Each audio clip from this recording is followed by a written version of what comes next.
Hi అండి, అందరికీ welcome back to my channel life of money Satish logs. అందరూ ఎలా ఉన్నారండి? నేనైతే చాలా బాగున్నాను, మీరు కూడా బాగున్నారు అనుకుంటున్నాను. ఈ రోజు మన వర్క్ వచ్చేసరికి full all over zardozi work అయితే చేస్తున్నానండి.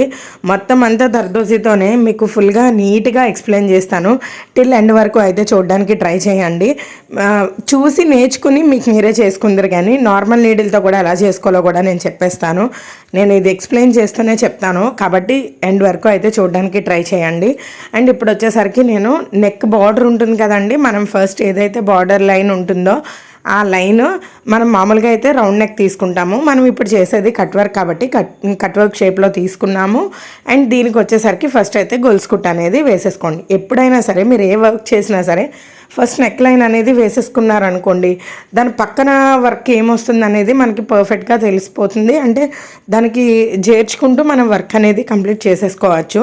అంటే మనం ఆల్రెడీ ప్రింట్ వేసేసుకున్నాం కదా, ఇక్కడ ఈ ఫ్లవర్ కొడదాం అక్కడ ఆ ఫ్లవర్ కొడదామని అయితే అనుకోకండి. నెక్ లైన్ అనేది వేసుకుంటే మనకి ఇంట్రెస్ట్ వస్తుంది అనమాట. దట్టు ఇప్పుడు చూపిస్తున్నాను కదండి, జిగ్ జాగ్ వర్క్ అయితే చేస్తున్నాను. కట్ వర్క్ చేయాలి అని అంటే, ఎందుకంటే మనకి మిషన్కి వెళ్ళాక కూడా ఇది ఆ షేప్ కట్ అవుతుంది కాబట్టి ఇంకా మనకి జిగ్జాగ్ షేప్ వర్క్ చేసుకుంటే ఆ దారం అనేది పైకి ఎంబోజ్ అయ్యేటట్టుగా కనిపిస్తుంది. కాబట్టి మనం జిగ్జాగ్ వర్క్ అనేది చేసుకుంటున్నాము. దట్టు ఇంకా కొంచెం బలంగా కూడా ఉంటుందని చెప్పేసి మనం కట్ వర్క్ అనేసరికి జిగ్జాగ్ వర్క్ అనేది చేసుకోవాలన్నమాట. మన క్లాసెస్లో కూడా ఉందండి, చాలా నీట్గా ఎక్స్ప్లెయిన్ చేశాను, మీరు అక్కడ కావాలంటే కూడా చూడొచ్చు. అండ్ ఇది కూడా అండి, నేను ఇప్పుడు దర్దోజీ పీసెస్ యాడ్ చేస్తున్నాను కదా, ఇది కూడా నేను మన క్లాసెస్లో చెప్పాను. మీకు ఏదైనా డౌట్ ఉంటే అది కూడా ఒకసారి చూడండి. ఈ దర్దోజీ పీసులు కట్ చేసుకోవడం చాలా ఇబ్బంది అండి బాబు. నాకైతే అందుకేనేమో నేను దర్దోజీ వర్క్ అనేసరికి నేను అస్సలు ప్రిఫర్ నాకైతే చాలా చిరాకు అనమాట. కానీ తప్పదు, ఇంకా కస్టమర్ ఏదైతే అడిగారో మనం అది చెయ్యాలి కదా. ఇంకా నాకు ఎవరైనా వర్క్ చేసేవాళ్ళు నాకు హెల్ప్ఫుల్గా ఉంటే బాగుండేది, కానీ ప్రతిదీ నేనే కదా చేసుకోవాలి. దానివల్ల నాకు కొంచెం ఇరిటేషన్గా ఉంటుంది అనమాట. ఇటువంటివన్నీ కట్ చేసుకొని ప్రతిదీ నేనే చేసుకోవాలి కాబట్టి కొంచెం చిరాకుగా కూడా ఉంటుంది. కానీ ఇప్పుడు నేను మీకు తప్పదు ఇంకా. కానీ వర్క్ నేర్చుకునే వాళ్ళు అయితే మాత్రం నిజంగా ఇలాంటివన్నీ చేసుకుంటే చాలా హ్యాపీ అనిపిస్తుంది. బ్లౌజ్ అయిపోయాక అబ్బా నేనా ఇంత బాగా చేశానా అని కూడా నేను చాలా ఫీల్ అయ్యి భుజాలు తడుముకున్నాను అనమాట. నేను ఇప్పుడు చూడండి, ఇప్పుడు కర్వ్ షేప్ దర్దోజీ పీసెస్లో ఎలా వేయాలో చూపిస్తున్నాను. నార్మల్గా ఇప్పటి వరకు అయితే చూపించాను, కానీ ఇప్పుడు మీకు చాలా డీటెయిల్గా అయితే చెప్తాను చూడండి. ఇప్పుడు మనం ఒక దర్దోజీ పీస్ మనం కట్ చేసుకున్న పీసెస్ ఉన్నాయి కదండి, పీసెస్ ఒక పీస్ తీసేసుకొని అండ్ అది మనం కుట్టు వేసేస్తాం. కుట్టు వేసాక ఇది కర్వ్ షేప్ కదా, ఈ కర్వ్ షేప్ అనేసరికి కొంచెం గ్యాప్ వచ్చేటట్టుగా అయితే కనిపిస్తుంది. అలా కనబడకుండా ఉండడానికి ఇప్పుడు నేను మీకు ఒక ట్రిక్ అనేది చెప్తానండి.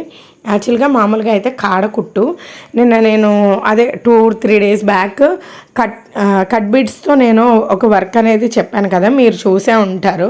దానికి ఏం చేసామో మనం పక్క నుంచి తీసుకున్నాం థ్రెడ్. ఇది కూడా అంతే అండి, దర్దోజీ కూడా మనం పక్క నుంచే తీసుకోవచ్చు. కానీ ఇప్పుడు చూడండి నేను ఎలా తీస్తున్నాను.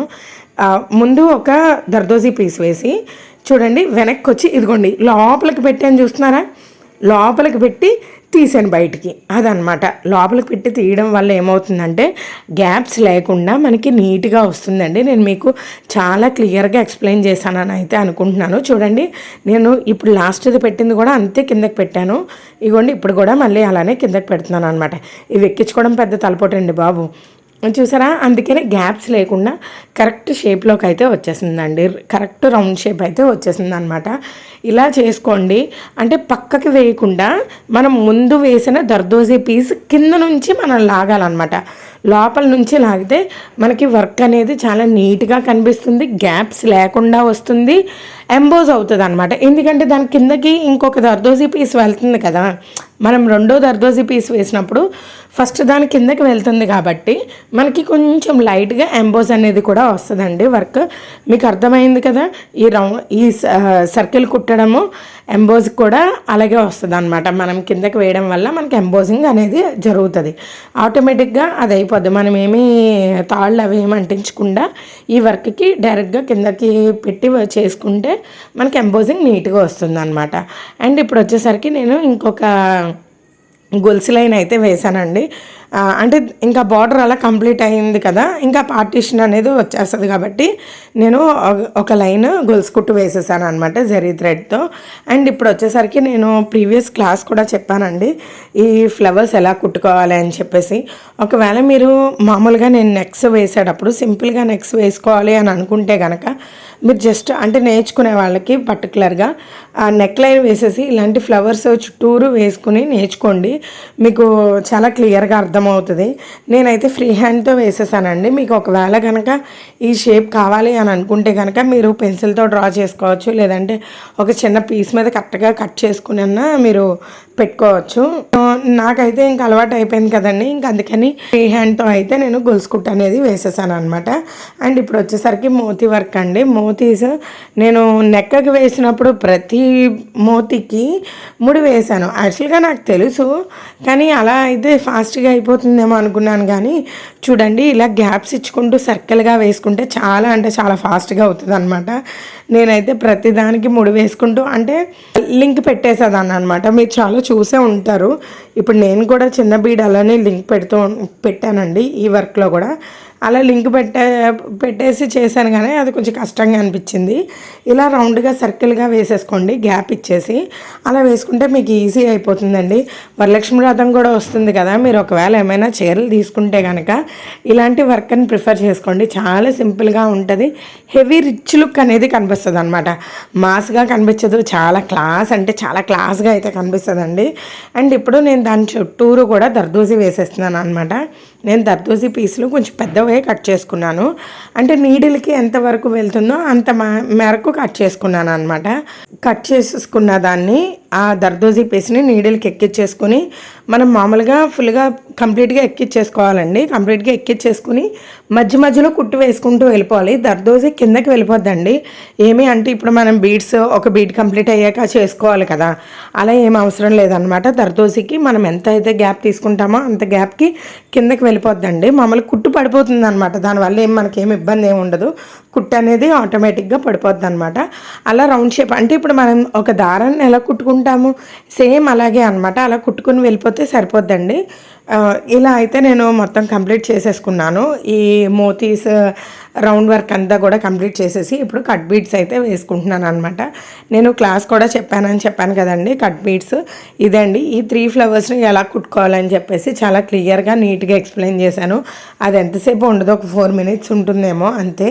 ఇక్కడ కూడా నేను ఫ్లవర్ని కట్ బీడ్స్తో అయితే 3 కింద అయితే వేసుకుని కుట్టేసుకున్నానండి. కొంచెం చిన్న గ్యాపే ఉంది, ఎక్కువ గ్యాప్ లేదు అన్నప్పుడు 2 కూడా పెట్టుకోవచ్చు, లేదా 1 కూడా పెట్టుకోవచ్చు అనమాట. అంటే ఆ ఫ్లవర్ ఉంది కదండి, ఫ్లవర్ షేప్, ఆ ఫ్లవర్ షేప్కి నేను చెప్తున్నాను. మనకి అంటే ఫస్ట్ అయితే నేను 3 beads యాడ్ చేశాను, పైకి వచ్చే కొద్దీ 2 beadsకే అయిపోయింది. ఇంకా 2 beads యాడ్ చేశాను అనమాట. మనకి అక్కడ మనం వర్క్ చేసిన దాంట్లో ఎంత ప్లేస్ ఉంటే అంత ప్లేసే మనం వర్క్ చేసుకోవాలి కాబట్టి మన ఇష్టం అండి. 1 వేసుకోవచ్చు, 2 కూడా వేసుకోవచ్చు, కానీ గ్యాప్ లేకుండా వేసుకుంటేనే దాని లుక్ అనేది పర్ఫెక్ట్ లుక్ అనేది కనిపిస్తుంది అనమాట. అండ్ ఇక్కడ ఇది కట్ బీడ్స్ కూడా కంప్లీట్ అయిపోయాయండి. మీకు అర్థమైందా?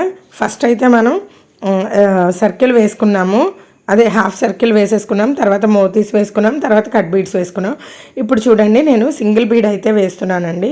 ఈ సింగిల్ బీడ్ ఏంటంటే ఏదో అలా కొంచెం నీట్గా అందంగా కనిపిస్తుంది కదా, అలా వేసుకున్నాను అనమాట. లింక్ చేస్తారు అని చెప్పాను కదండి, ఇదే అండి. ఇప్పుడు చూడండి కట్ బీడ్ వేసి నేను ఎలా లింక్ చేశానో మీకు క్లియర్గా అర్థమైందని అనుకుంటున్నాను. ఫస్ట్ మనం గొలుసు కుట్టు లైన్ వేసేసుకున్నాం, దానికి జిగ్జాగ్ వర్క్ చేసాము, దర్దోజీ వేసేసుకున్నాం, తర్వాత మోతీ వర్క్ చేసాము, మోతీ వర్క్స్ తర్వాత కట్ బీడ్స్ వేసుకున్నాం, తర్వాత అక్కడక్కడ చిన్న చిన్న బీడ్స్ అనేవి పెట్టేశాము. అంతే అండి, వర్క్ అయితే చాలా నీట్గా అయితే కంప్లీట్ అయిపోయింది. ఇది అయితే చూడడానికి చాలా సింపుల్గా ఉన్నట్టుంది, కానీ టైం టేకింగ్ వర్క్ అండి. నాకైతే 3.5 days పట్టింది అనమాట, ఎక్కువ రోజులే పట్టింది. కొంచెం బయటకు అది వెళ్ళడం వల్ల ఇంకా లేట్ అయింది. దగ్గర 15 రోజులు చేశానేమో ఈ వర్క్ని. అంటే ఎగ్జాక్ట్గా దీని మీదే కూర్చుంటే కనుక మనకి 3.5 days అయితే పడుతుందండి. మీరు నార్మల్ నీడిల్తో చేసుకోవాలి అని అనుకుంటే కూడా మీరు చేసేసుకోవచ్చండి.